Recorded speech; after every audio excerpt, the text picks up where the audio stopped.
এই রেসিপিটা খেতে এতটা মজার হয়, আর যে একবার খাবে বারবার রিকোয়েস্ট করবে। এই রেসিপিটা যাকে খাওয়াবেন সে প্রশংসা করবে এত, আর আপনার বানিয়েও খুব ভালো লাগবে যে এতটা মজার হয়েছে খেতে। একদম অন্যরকমভাবে বানালাম, আসুন দেখে নেওয়া যাক সহজ পদ্ধতিতে। আর এই সহজ পদ্ধতিতে এই রেসিপিটা একবার বানালে বুঝতে পারবেন যে কতটা খেতে টেস্টি। এটা খেতে কোনো দিনক্ষণ লাগে না, কোনো সময় লাগে না, যখন ইচ্ছা মন চাইলে এটা খেতে পারেন। আসুন দেখে নেওয়া যাক একদম সহজভাবে কীভাবে বানালাম। আর প্লিজ পুরো ভিডিওটা দেখে ট্রাই করার অনুরোধ করছি। আর এটাই অনুরোধ করব যে ছোট ছোট টিপসগুলো মিস করবেন না, তাহলে কিন্তু পারফেক্ট হবে না। প্রথমে এখানে আতপ চাল নিয়ে নিচ্ছি, আর এই রেসিপিটার ক্ষেত্রে আতপ চালই পারফেক্ট হবে। প্রথমে 2 কাপ আতপ চাল নিয়ে নিলাম। আর এখানে কিন্তু যেগুলো আতপ চালটা কিছুক্ষণের জন্য আমি ভিজিয়ে রেখে দেবো 2 থেকে 3 ঘন্টা। তবে 1 ঘন্টা ভিজিয়ে রাখলেও এটা কিন্তু হয়ে যাবে। আবার চাইলে কিন্তু রাতে ভিজিয়ে রেখে দিতে পারেন, সকালে এই রেসিপিটা বানিয়ে নিতে পারেন। তবে প্রচণ্ড গরমে কিন্তু ফ্রিজের মধ্যে রাখতে হবে ভিজিয়ে। আমি এখানে ভালোভাবে জল পরিষ্কার করে 3 থেকে 4 বারের মতো ধুয়ে নিয়েছি। তারপরে 1 কাপ জল দিয়ে আমি এটা ভিজিয়ে রাখবো 1 ঘন্টা। চাইলে 3 ঘন্টাও রাখতে পারেন, যদি হাতে সময় থাকে 5 ঘন্টা। তো আমি 1 ঘন্টা পরে বার করে নিয়েছি। দেখুন চালটা কিন্তু ভালোভাবে ভিজে গেছে আর সফট হয়ে গেছে, মানে হাত দিয়েই ভেঙে যাচ্ছে, দেখলে বুঝতে পারবেন। এখন একটা মিক্সিং জারের মধ্যে আমি দিয়ে নিচ্ছি। আর এই মানে চালটা যত বেশি ভিজবে এটাই কারণ হলো পেস্টটা ভালোভাবে হয়ে যাবে। আর পেস্টটা যত ভালো হবে এই রেসিপিটা তত ভালো হবে, পারফেক্ট হবে। দেখুন তারপরে আমি চালগুলো একটু একটু করে জল ঝরিয়ে দিয়ে নিলাম। এখানে খুব বেশি জল দেওয়া যাবে না। 2 কাপ চালের জন্য আমি 1 কাপ ভাত দিয়ে নিচ্ছি। আর যেটা দুপুরে মানে বানানো ভাত, একদম ফ্রেশ ভাত দিয়ে নিলাম। এখানে ভাতটা দিলে এই রেসিপিটা অনেক বেশি সফট হয় আর টেস্টিও হয়। আর এখানে জল দিয়ে নিলাম। এই কাপে 4 ভাগের 1 ভাগ স্বাদ অনুযায়ী লবণ দিয়ে একটা পেস্ট তৈরি করে নেব। এটা একটু ভালোভাবে ঘুরিয়ে, যদি না আবার হাত দিয়ে দেখে নিতে হবে, ভালো পেস্ট না হয় আবারও ঘোরাতে হবে।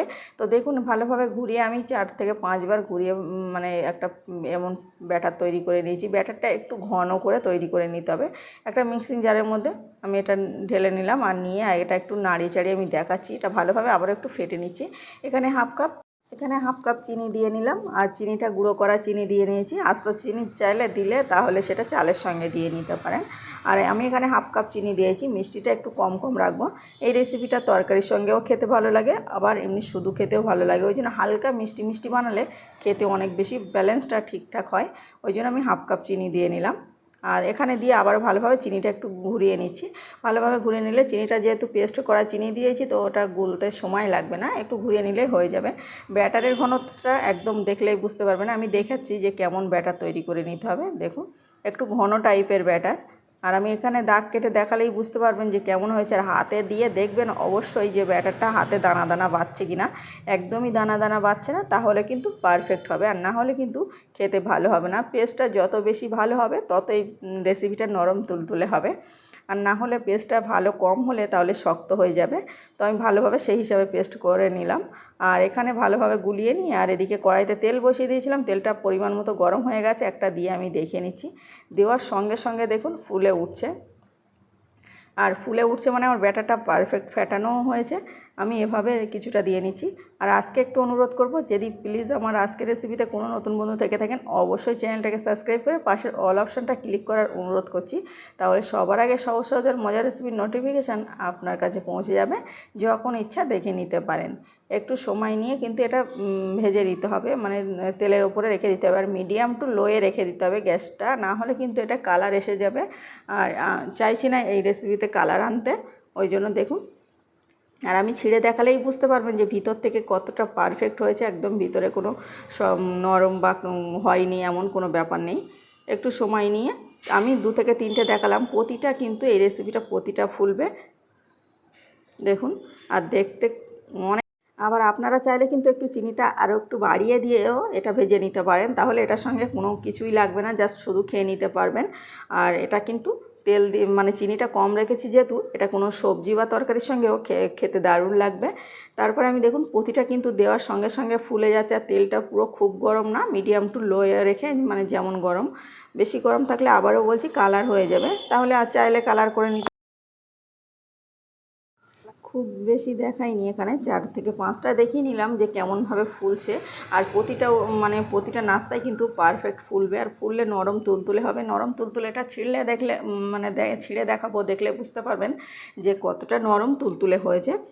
সব রকমভাবে ছিঁড়ে দেখাবো। আমি পরিবেশন করার জন্য সবগুলো তুলে নিয়েছি, এখানে 1 প্লেট তুলে নিয়েছি, আর বাকিগুলো ওদিকে খাওয়া স্টার্ট হয়ে গেছে। মানে এতটা মজার হয়েছে। আবারও বলছি, এটা শুধু খেতে, আর একটু চিনি বেশি দিলে কিন্তু শুধু খেতে পারবেন। আবার চাইলে কিন্তু যে কোনো তরকারির সঙ্গে এটা পরিবেশন করতে পারেন। তবে যারা হালকা মিষ্টি পছন্দ করেন এই রেসিপিটা রাখতে পারেন। দেখুন আমি একটু দেখে নিলাম, এখন ছিঁড়ে দেখাই। এভাবে ছিঁড়ে দেখালে দেখুন ভিতরটা কতটা লোভনীয় হয়েছে, কতটা মজার হয়েছে। আর কানাগুলো দেখুন, কানাগুলো জাস্ট অসাধারণ হয়েছে। আর আবারও বলছি, খেতে ততটাই টেস্টি। আমি তো এভাবে একবার ছিঁড়ে দেখালাম, আড়াআড়িভাবে একটু ছিঁড়ে দেখাই, তাহলে বুঝতে পারবেন যে কেমন নরম সফট হয়েছে। অসম্ভব মজার না? খেতেও ততটাই টেস্টি। আপনাদের কেমন লেগেছে বলতে ভুলবেন না। ভালো লাগলে লাইক আর সাবস্ক্রাইব করে পাশে থাকার অনুরোধ করছি। আর প্লিজ এই ভিডিওটা দেখে রেসিপিটা ট্রাই করার চেষ্টা করবেন। ট্রাই করে আমাকে বলতে ভুলবেন না কেমন হয়েছে। আশা করছি সকলের ভালো লাগবে, আর বাড়ির সকলে প্রশংসা করবে আর বারবার রিকোয়েস্ট করবে। চাইলে কিন্তু একটু মিষ্টি করে বানালে শুধু খেতে পারেন, আবার চাইলে হালকা মিষ্টিতে তরকারির সঙ্গেও খেতে পারেন। আবার অনেকেই মিষ্টি কম পছন্দ করে, এভাবেই পারফেক্ট মনে হবে। ভিডিওটা দেখার জন্য সকলকে ধন্যবাদ জানাচ্ছি। আবারও দেখা হচ্ছে অন্য কোনো ভিডিওয়। ততক্ষণে ভালো থাকবেন, সুস্থ থাকবেন। আর আমি সব রকমভাবে ছিঁড়ে দেখাচ্ছি।